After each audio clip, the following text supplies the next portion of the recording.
కృష్ణాష్టమి గురించి చెప్పాలనుకుంటున్నాను. కృష్ణాష్టమిని గోకులాష్టమి, జన్మాష్టమి అని కూడా అంటారు. కృష్ణుడు 8వ కొడుకు. దేవకి వసుదేవులకు 8వ కొడుకు సంతానం. అప్పుడు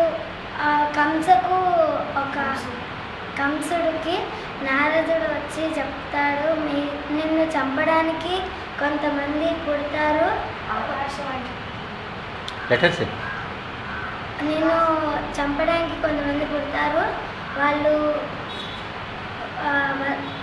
వసుదేవ పిల్లలు అంటారు.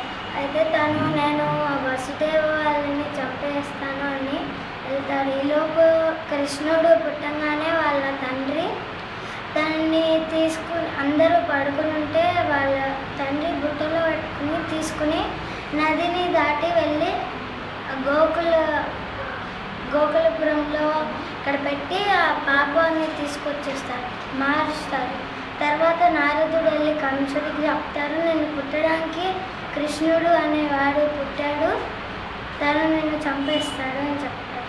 అయితే ఈలోపు కంస మహారాజు కొంతమందిని రాక్షసుల్ని పంపిస్తారు కృష్ణుడిని చంపేమని.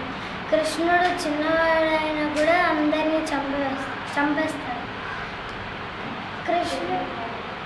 కృష్ణుడు 19 జూలైన పుట్టాడు. Okay thank you. Okay, thank you, very good, good job. So